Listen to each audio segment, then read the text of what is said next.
आज की इस वीडियो के अंदर हम यहाँ पर डिटेल में डिस्कशन करने वाले हैं होम्योपैथी के जितने भी टॉप कॉलेजेस हैं और यूनानी के जितने भी टॉप कॉलेजेस हैं उनकी कट ऑफ के बारे में, और साथ ही साथ में मैं आपको बीएचएमएस और बीयूएमएस की कुछ बेसिक्स डिटेल के बारे में भी यहाँ पर बताऊंगा। तो वीडियो बहुत ही इंपॉर्टेंट होने वाला है जो भी बच्चे यहाँ पर होम्योपैथी या यूनानी कोर्स के अंदर एडमिशन लेने का सोच रहे हैं। तो hey guys, this side doctor Mohsan Meena, कैसे हैं आप सभी? आई होप आप सभी अच्छे होंगे। तो आपको जैसा कि पता है, जो होम्योपैथी और यूनानी कोर्स है ये एक तरीके से डॉक्टरेट डिग्री है। 5.5 साल का ये कोर्स होता है जिसके अंदर 4.5 साल की आपको थ्योरी देखने को मिलती है और 1 साल की इंटर्नशिप देखने को मिलती है। अगर मैं बात करूं होम्योपैथी की, तो होम्योपैथी के अंदर आपको यहाँ पर homeopathy subjects plus modern subjects आपको यहाँ पर पढ़ने को मिलते हैं। उसके बाद में अगर हम यूनानी की बात करें तो यूनानी के अंदर आप यहाँ पर कुछ यूनानी सब्जेक्ट्स पढ़ते हो और उन्हीं के साथ साथ आप यहाँ पर मॉडर्न सब्जेक्ट्स भी पढ़ते हो। कुछ बेसिक सब्जेक्ट्स मॉडर्न में जैसे कि एनाटॉमी, फिजियोलॉजी, ये आप दोनों की दोनों कोर्सेज के अंदर पढ़ते हो, बीएचएमएस के अंदर भी और बीयूएमएस के अंदर भी।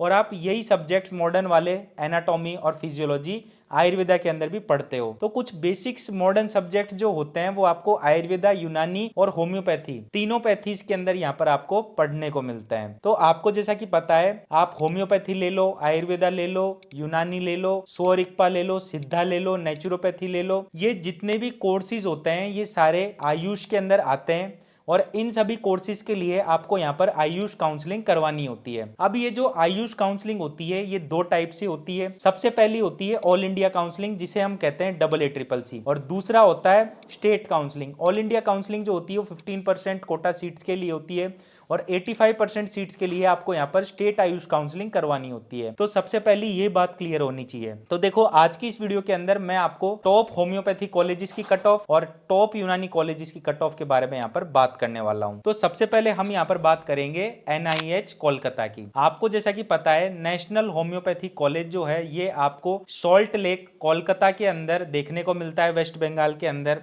तो देखो, इस कॉलेज की अगर कट ऑफ के बारे में बात करूं मैं, तो जनरल कैटेगरी के लिए 533 मार्क्स रहे थे पिछले साल राउंड 1 के अंदर। 78,159 रैंक पर यहाँ पर ये अलॉटमेंट हुआ था। EWS कैटेगरी की अगर मैं बात करूं तो 511 मार्क्स लास्ट रहे थे।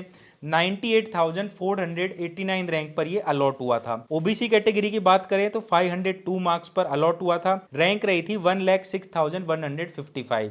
उसके बाद में SC कैटेगरी की बात करें तो 413 मार्क्स रहे थे। रैंक रही थी 2,11,737 रैंक पर अलॉटमेंट हुआ था। फिर इसके बाद में अगर हम ST कैटेगरी की बात करें तो 322 मार्क्स रहे थे।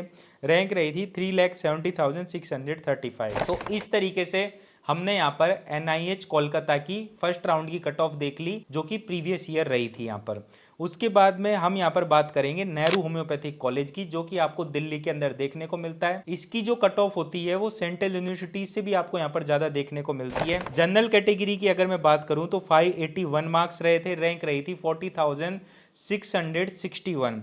EWS कैटेगरी की बात करूँ तो 541 मार्क्स रहे थे। रैंक रही थी 71,468। ओबीसी कैटेगरी की अगर मैं बात करूं तो 562 मार्क्स रहे थे। रैंक रही थी 54,352। SC कैटेगरी की अगर मैं बात करूं तो 436 मार्क्स रहे थे।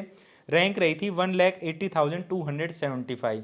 फिर इसके बाद में अगर हम ST कैटेगरी की बात करें तो 402 मार्क्स पर यहाँ पर लास्ट अलॉटमेंट हुआ था। रैंक रही थी 2,27,225 रैंक पर यहाँ पर लास्ट अलॉटमेंट हुआ था नेहरू होम्योपैथिक कॉलेज के अंदर, ST कैटेगरी के अंदर। तो इस तरीके से हमने यहाँ पर नेहरू होम्योपैथिक कॉलेज की कट ऑफ के बारे में भी बात कर लिया। उसके बाद में अब हम यहाँ पर बात करेंगे northern eastern institute of Ayurveda and homeopathy, जो कि आपको शिलोंग मेघालय के अंदर देखने को मिलता है। इस कॉलेज के अंदर आपको BMS कोर्स के साथ साथ BHMS कोर्स देखने को मिलता है।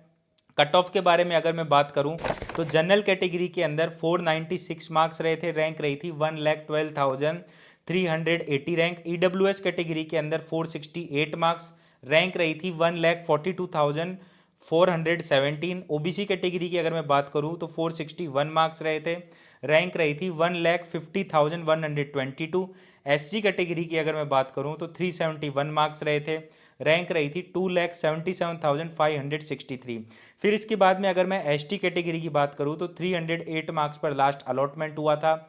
रैंक रही थी 4,01,621 रैंक पर यहाँ पर लास्ट अलॉटमेंट हुआ था। तो इस तरीके से आपने यहाँ पर होम्योपैथी के जितने भी टॉप कॉलेजेस थे उनको आपने यहाँ पर कवर कर लिया। इसके बाद में अब हम यहाँ पर बात करने वाले हैं यूनानी कॉलेजेस की कट ऑफ के बारे में। तो यूनानी कॉलेजेस की जब कभी भी मैं बात करूंगा तो सबसे पहला जो नाम आता है वो आता है एएमयू। एएमयू जो कॉलेज होता है उसकी फुल फॉर्म है अजमल खान तिबिया कॉलेज, जो कि आपको अलीगढ़ के अंदर देखने को मिलता है, यूपी के अंदर सबसे टॉप कॉलेज है यूनानी के अंदर। फिर उसके बाद में अगर मैं एएमयू कॉलेज की कट ऑफ के बारे में बात करूं तो जनरल कैटेगरी के अंदर 564 मार्क्स पर अलॉटमेंट हुआ था, रैंक रही थी 53,098 रैंक। फिर इसके बाद में ईडब्ल्यूएस, ओबीसी, एससी और एसटी कैटेगरी के अंदर यहाँ पर कोई भी अलॉटमेंट नहीं हुआ था राउंड 1 के अंदर। जितने भी अलॉटमेंट हुए थे वो यहाँ पर जनरल कैटेगरी के अंदर हुए थे। फिर इसके बाद में हमारा सेकंड कॉलेज है एयूटीसी। आपको जैसा कि पता है आयुर्वेदा एंड यूनानी तिबिया कॉलेज है, वो आयुर्वेदा के अंदर भी टॉप कॉलेज माना जाता है और यूनानी के अंदर भी टॉप कॉलेज माना जाता है, क्योंकि ये मेन लोकेशन में सिचुएटेड है दिल्ली के अंदर, करोल बाग के अंदर। कट ऑफ की बारे में अगर बात करी जाए जो जनरल कैटेगरी के अंदर 590 मार्क्स रहे थे, रैंक रही थी 35,205। ईडब्ल्यूएस कैटेगरी की बात करूँ तो 571 मार्क्स रहे थे, रैंक रही थी 48,164। ओबीसी कैटेगरी के बारे में अगर मैं बात करूं तो 586 मार्क्स रहे थे, रैंक रही थी 37,683। फिर इसके बाद में अगर मैं एससी कैटेगरी की बात करूं तो 459 मार्क्स रहे थे, रैंक रही थी 1,52,685। और एसटी कैटेगरी के अंदर यहाँ पर कोई भी अलॉटमेंट नहीं हुआ था राउंड 1 के अंदर एयूटीसी के अंदर। तो इस तरीके से हमने यहाँ पर यूनानी के जो दो कॉलेज थे जो कि सबसे टॉप माने जाते हैं, एएमयू और एयूटीसी, इन दोनों कॉलेजेस की कट ऑफ को जान लिया। तो आपको जैसा कि पता लग ही गया होगा, आपने यहाँ पर रैंक देख ली है। मार्क्स यहाँ पर इतने इंपॉर्टेंट नहीं है लेकिन रैंक बहुत ज़्यादा इंपॉर्टेंट है। तो ये जो रैंक है ये एक तरीके से आप यहाँ पर सेफ रैंक कह सकते हो अगर आपको इन कॉलेजेस के अंदर एडमिशन चाहिए। आई होप गाइज ये वीडियो आपको काफ़ी ज़्यादा इंफॉर्मेटिव मिली होगी। इसी तरीके की वीडियोज़ अगर मैं आपके लिए लाते रहूँ तो आप हमारे चैनल बिंग डॉक्टर को सब्सक्राइब करें। थैंक यू दोस्तों मेरी वीडियो देखने के लिए।